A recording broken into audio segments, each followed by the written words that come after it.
안녕하십니까, 장대성입니다.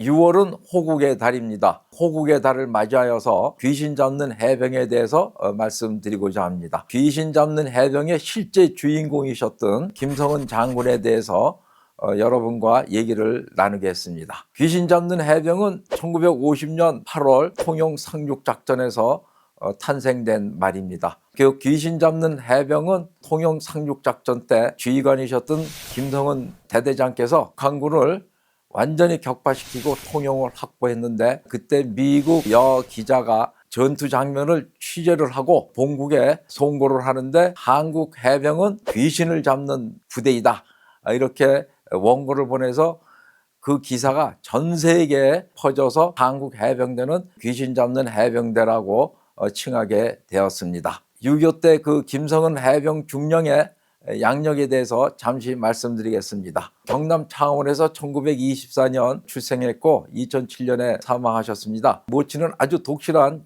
기독교 신자였고 그 아들을 위해서 항상 기도를 하였다고 합니다. 김성은 장군은 그 만주에서 하얼빈 농대를 수료를 하시고 1946년 한국 해군 병학교를 졸업하시고 해군수에 임관되었고 1949년 4월 해병대가 창설될 때 해병대로 옮기셔서 창설 멤버가 되셨습니다. 그리고 6.25가 발발할 때는 중령으로 진급을 했습니다. 6.25 전쟁 중에 통영 상륙작전 성공을 했고, 그 다음에 인천 상륙작전에 참가하셨고, 9.28 서울 수복 전투에 참가하셨고, 양구 도솔산 전투에서 대승을 거두어서 이승만 대통령으로부터 무적 해병이라는 칭호를 받으셨습니다. 그리고 52년 3월부터 사천강 장단 전투에 투입이 되었습니다. 이때 이 전투에 승리를 해서 임진강이 대한민국 영역으로 확보가 되었습니다. 자, 그 귀신 잡는 해병이 어떻게 탄생되었는가 자세히 말씀을 드리겠습니다. 1950년 8월 북한군은 마산 진해까지 진출을 하였습니다. 그래서 북한군이 마산 진해를 확보를 하면은 부산까지 곧 공격을 할 수가 있었죠. 그러면 부산이 북한군의 수중에 들어가면 우리는 완전히 패배하고 적과 통일이 되는 겁니다.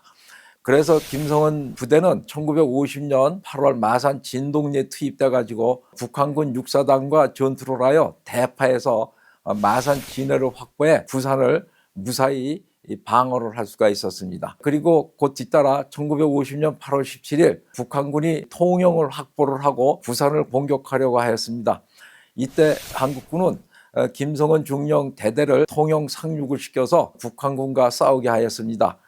그때 김성은 중령 대대는 500명의 병력뿐이 안 되었는데 북한군의 병력은 약 5,000명으로 10배나 되었습니다. 김성은 중령은 10배가 넘는 적과 싸우기에 앞서서 기도에 들어갔습니다. 기도에 들어가서 몇 시간 동안 기도를 한 후에 전투에 임하여 대승을 거두었습니다. 그때 북한군은 약 500명이 사살되었고 아군 전사자는 단 15명 뿐이었습니다. 그리고 마산, 통영 이르는 지역을 완전히 확보를 해서 북한군이 부산을 공격하지를 못하게 하였습니다. 그래서 부산을 지킬 수가 있었죠. 이때 이 전투를 취재하던 미 종군 여기자 마가렛 히기스라는 사람이 있었습니다. 이 여기자가 이 전투 장면을 취재를 하고 한국 해병대는 귀신도 잡을 수 있는 군대이다. 그래서 한국 해병은 귀신 잡는 부대다라는 원고를 써서 미국에 보냈습니다. 그래서 미국에서 그 신문에 아주 대서특필로 한국군 해병은 귀신 잡는 부대라는 것이 알려지게 되었습니다. 그 후부터 한국 해병대는 귀신 잡는 해병으로 칭하게 되었습니다. 그러면 김성은 장군은 통영 상륙작전에서 어떤 기도를 하였는가를 말씀드리겠습니다. 전쟁은 하나님 손에 달려 있습니다. 저는 아무것도 할 수 없으니 하나님 도와주십시오. 하나님은 모든 것을 다 하실 수 있습니다.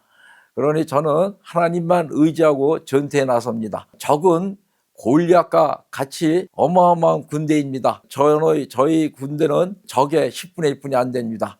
하나님 믿고 나가니 저를 도와주세요. 이렇게 4시간 동안 기도를 하고 북한군과 맞서 싸워서 10배 넘는 북한군을 대파를 했습니다. 그리고 1952년 3월 사천강 장단 전투가 있었습니다.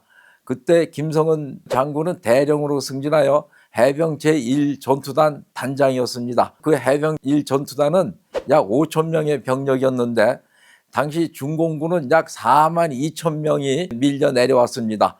그러니까 한국군 해병대 5천 명과 중공군 4만 2천 명과 전투가 붙었습니다. 이 어마어마한 대부대하고 전투를 맞서게 되었습니다. 김성은 대령은 군목 김덕순 목사와 함께 아무것도 안 하고 3일간 기도만 했습니다.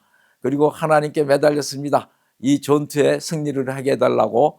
3일간 기도 후에 전투에 나서서 중공군 약 1만 4천여 명을 사살하고 대승을 하였습니다. 그래서 이 전투에서 승리를 했기 때문에 임진강이 우리 한국의 영토로 들어와 올 수가 있었던 것입니다.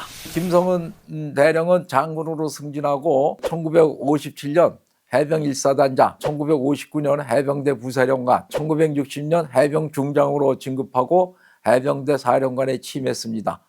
1961년 5.16 혁명이 일어났을 때 당시 김성은 장군은 해병대 사령관이었습니다. 김성은 장군은 5.16 혁명을 일으킨 박정희 장군을 즉각 지지를 하였습니다. 그래서 1963년 예편을 하고 68년까지 5년간 국방부 장관을 역임했습니다. 김성은 장군이 국방부 장관을 하실 때 한국군 월남에 파병을 하게 되었고 그리고 한국군을 현대화하는 기초를 아주 단단하게 마련하였습니다. 그래서 그때 한국군 최초로 기갑여단이 창설되었고 미국과 교섭하여서 당시 최신의 전투기인 F-4 팬텀기를 18대나 무상으로 받았습니다. 그리고 예비군 등을 창설하여 우리나라 국방 전력에 아주 지대한 공을 세우셨습니다. 그 김성은 장군께서는 국방부 장관을 그만두신 후에는 장로로서 모범적인 신앙생활을 왕성하게 하셨습니다. 그리고 김성은 장군은 군대에 있을 때도 항상 병사들을 예수님 사랑으로 사랑을 하셨고 인민군 포로도 사랑으로 대했다고 합니다. 그리고 그 군대에 계실 때는 많은 그 군인교회를 건설하여서 병사들 그리고 장교들이 많이 신앙생활을 할 수 있도록 큰 도움을 주었다고 합니다. 그리고 돌아가시기 전에 전 재산 그리고 조상으로 받은 땅도 모두 교회에 기부하셔가지고 다니시던 그 신일교회가 엄청나게 크게 부흥했다고 합니다. 김성은 장군은 생전에 군대 생활할 때뿐만 아니라 예편 후에도 항상 예수 사랑하는 마음으로 많은 이웃들을 사랑을 하셨고 나라 사랑에 앞장서서 외치며 다니셨습니다. 아주 모범적인 신앙생활을 하시다가 하늘나라로 가셨다고 합니다. 이것으로서 귀신 잡는 해병의 주인공이셨던 김성은 장군의 얘기를 마치도록 하겠습니다. 감사합니다.